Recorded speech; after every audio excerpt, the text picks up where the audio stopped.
Alright guys, so welcome to another unboxing video. This unboxing video will be unboxing a new power supply. I've unboxed a HX1050 from Corsair earlier, and I believe I have some other unboxing of other power supplies, for example a Cooler Master and stuff like that. So this here is probably the highest end model. Well, if you look away from the 1050 watt, the power handling of my HX1050. This is probably the most enthusiast grade power supply you can get. The RM series from Corsair, man, you can't beat those. This is a fully modular power supply, which is also optimized for performance and silence at the same time. It has 80+ gold efficiency rating, low noise fan. It has a 0 RPM fan mode, so it only turns on about like a certain percentage of load. I'm not really sure where it's, no, it doesn't say. Yeah, here we go. 0 RPM up to 40% load. So the system this will power, well, that fan will hardly turn on because the system this will power is powered with a i5 processor, a Rampage motherboard, or whatever. It's a high-end Asus board. I can't really remember which it is.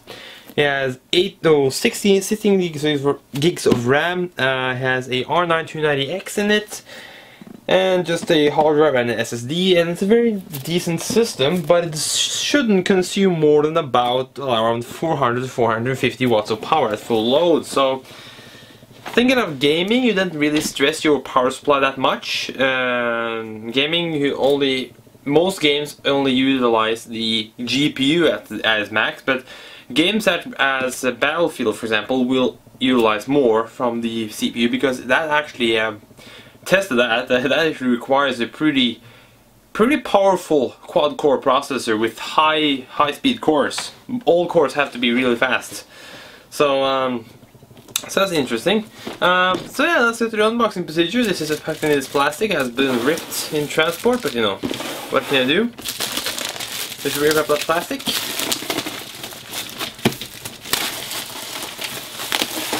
Alright. So, this is this is not the shoebox style of packaging like Corsair has done in the future. This is like opening like a normal box, a video card box usually. And then you slide out the box, which inside this box is for protection, I believe. Oh, that just... there you go. And there is the shoebox type of box. So it has not been opened. That's a good thing, so you can see that there. The seal has not been ripped, so there you go. Open this thing, and we will get something here, a Solutions Guide 2012. That's old. Why Corsair? Well, because they have high-end components that has decent quality. Well, the power supplies, you can't beat those. Those are probably the best power supplies you will find in the market. Warranty guides, it says about the 5 years limited warranty on this power supply, and a important safety information. So it says something about safety in here. Yeah, it's high voltage stuff. And you get a metal Corsair case badge in here, and you get some cable ties. Let's see here, that's 9 of them, no, 10 of them actually, and 4 black normal computer screws.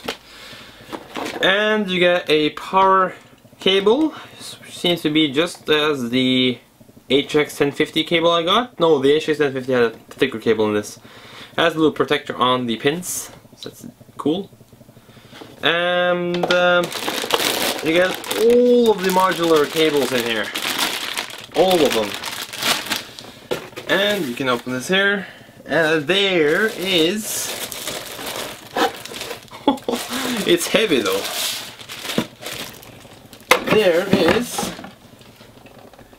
the RM850. Man, this is a very it's a very heavy power supply. C-Link, I believe C-Link is before I believe that is to link power supplies together. I believe that the connection does. And yeah, that looks like a 140mm fan. That looks like a very good quality 140mm fan. And the modular interface here, instead of going cables, a lot of cables out of the main PCB and up to each and every connector here, they're running a separate PCB just for these plugs, which is awesome. So that will say, well, more efficiency. So, and less likely to die over, for example, overloading one cable and possibly melting it. I've done that several times with the high powered power supplies.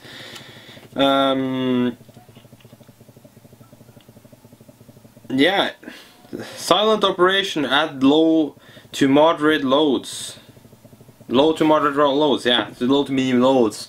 And this, in this mode, the fan will not spin. So yeah, it just says that the fan won't spin at those kind of loads. And it seems like there is no switch to change it either. So that fan is configured like that and will stay like that.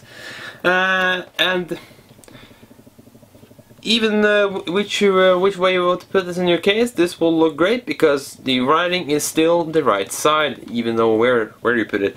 But if you have a case that is the wrong way around, for example, some cases have oriented the motherboard 180 degrees, so it's on the other side of the case, then it will look like that. But you know, it's not much you can do about that. You can probably rip it off and try pasting it somewhere else, or just turn it around or whatever. The feel and the quality of this, the metal construction is just like, it's awesome. It sounds nothing is loose in there. Very quiet fan bearing. I've experienced power supplies that have actually gotten very loud fan bearings, but this seems to be very quiet. And that's awesome. So, let's take a look at all the modular cables that is included.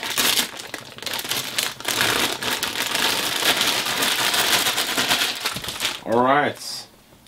So the 20 to 24 pin connector, well, yeah, this is a 20 to 24 pin. You have you can take off that side 4 pin there. And you got here, that is the C-Link cable. Oh, okay. Well, one of them looks like a fan plug and the other one looks like something else. I'm not really sure what it's for actually. Probably says in the manual, but I haven't been too lazy to read that manual, so interesting. Actually, let's see here. Corsair link, and what is Corsair link?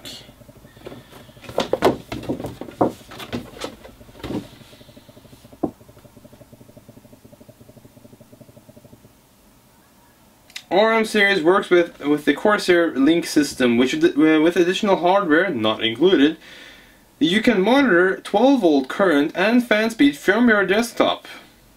Interesting. So you have to have additional hardware to really use this C-Link cable, but it is there, so you can monitor the 12-volt going directly from the power supply unit itself, so you can read exactly what the power supply is giving, not what the motherboard is receiving, because each and every connector, if you plug a connector, put a connector and a connector, that will make that circuit less efficient, because there are more connections, and not all of those connections maybe are good, so not as good as the other one. So a straight cable, just like this one, I don't know why this is a new plug though, but this is what the power supply readout is, so that's pretty cool. So you can read exactly what the power supply is doing. So if you, for example, if you have a unstable 12-volt circuit in your computer system and the motherboard says that the 12 volts is fluctuating or going up and down, but the power supply is saying that 12 volt is stable, then you know it's probably something wrong with your motherboard, right? So that's pretty awesome to know. You got the 4 SATA loom here. You got a 8-pin processor CPU connector here, cable. You got another one of those, so you got 2 of them, so you can easily power a workstation with this. And another one of those, this is a 3-loom SATA cable. This is a 4 Molex loom. This is a Molex to floppy conversion, which you actually need because of this customer's recommendation, or this customer's choice of hardware.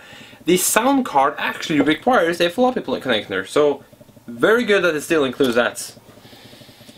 And you got here a 3 saddle loom again.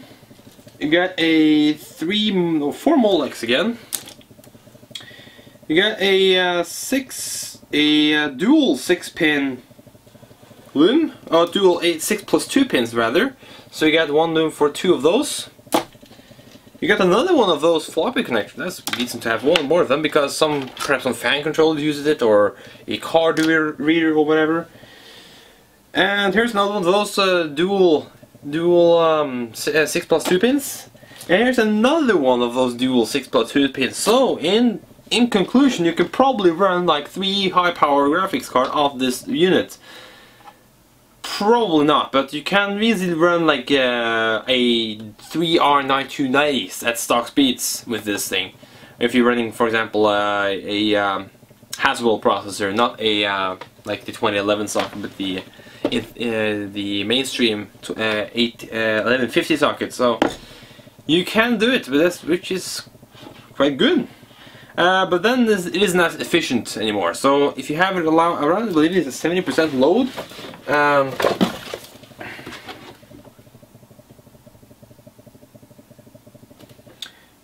Yeah, at about 50% load, this power supply is at over 91% efficient, but also a bit under 50% system load. It is even higher.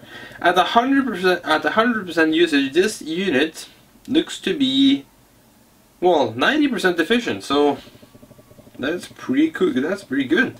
And the fan doesn't turn on until 40% load, and then it ramps up. And it says there a typical PSU how that fan curve goes. So instead of going a clean line upwards, this power supply has a step configuration. So it has from 40% it turns on the fan to around, yeah, decibels. It says here, it says that it's 10 decibels, but it can't be 10 decibels. It's most likely more than that, because ambient temperature isn't under 10 decibels. I believe ambient ambient sound is about 30 decibels at the minimum. I can't really remember how that works. At 60% load, the fan skims up a little hill to say, right, up to 70% load, and then it says a clean line all the way up to 90% load, where it just bumps the fan up to maximum. So I would like to try it, but I don't have that much hardware. The only thing I can try with is dual R9290s, but I believe it's also temperature controlled, so it will not only configure the fan after load, it will also configure if the temperature of the unit is getting very hot. I believe that fan will spin up, but this fan stays off at all the way up to 40% load. That's just incredible. So what I'm going to do is actually try to plug it in and jump start it and see if it is possible to, if that fan actually spins up to, you know, a post, not post, but, you know, yeah, a quick post to check if the fan works, because most power supply has that kind of protection to spin up the fan to the max, test it to make sure it works, and spin it back down to where it should be. A little neat thing to do. A thing I will need to do is find myself a wire I can jump start that thing with. And I believe I can find one over here. Oh, that won't work. I can probably use this one if I manage to strip the ends on it. Yeah, I have a knife over here, so I can do that.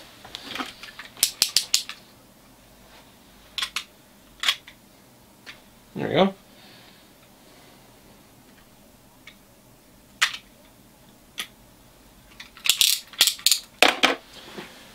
Alright, so here's the 24-pin loom, or cable, or whatever you want to call it.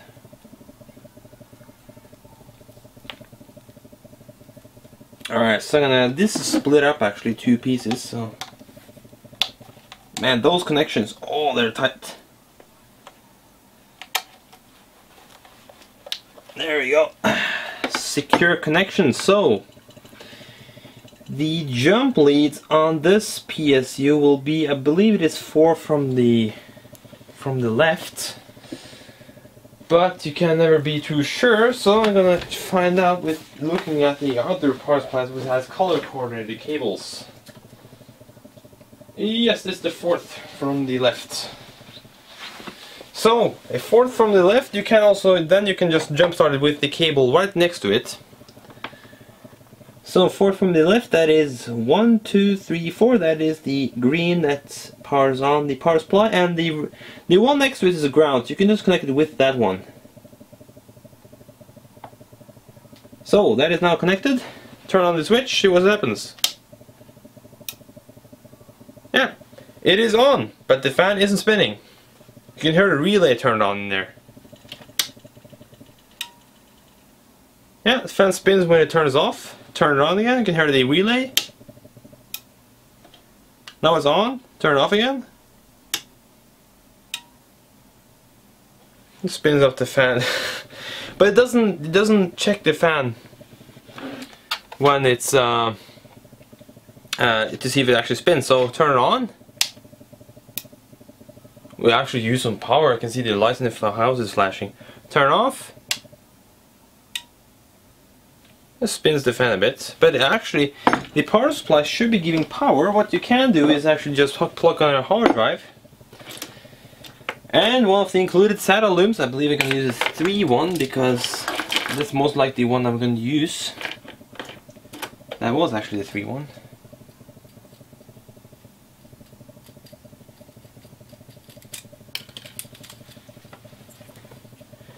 And the switch is off. And here is connection for those. Plug that hard drive in. Wow, that's a tight connection. I love those cables. Turn it on. Yeah.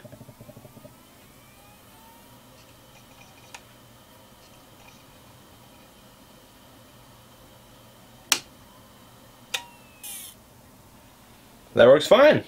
That's awesome.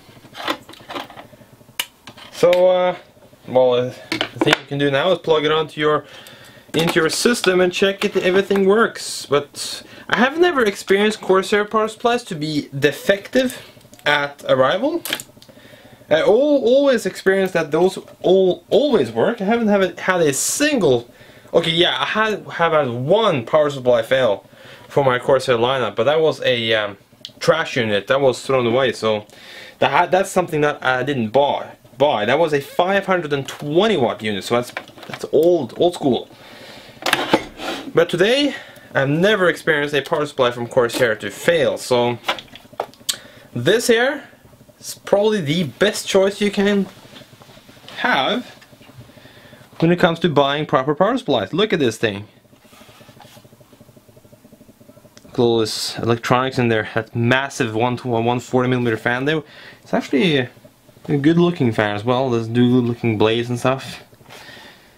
There's all the connectors at the back here. See the C-link there, Corsair link. Turn this way so you can read.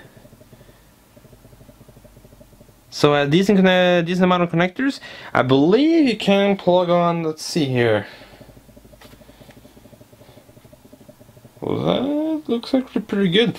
It seems like I can plug on the 24 pin here, all the 6+2 pins here, all of them, and both CPU connectors there at the same time, which is, well, that's awesome, because some motherboard also requires a 6-pin to power for additional power for the motherboard. So let's say you're only running dual graphics cards, not triple or anything like that, and you need extra connection to stabilize the power so you don't fry that 24-pin connector.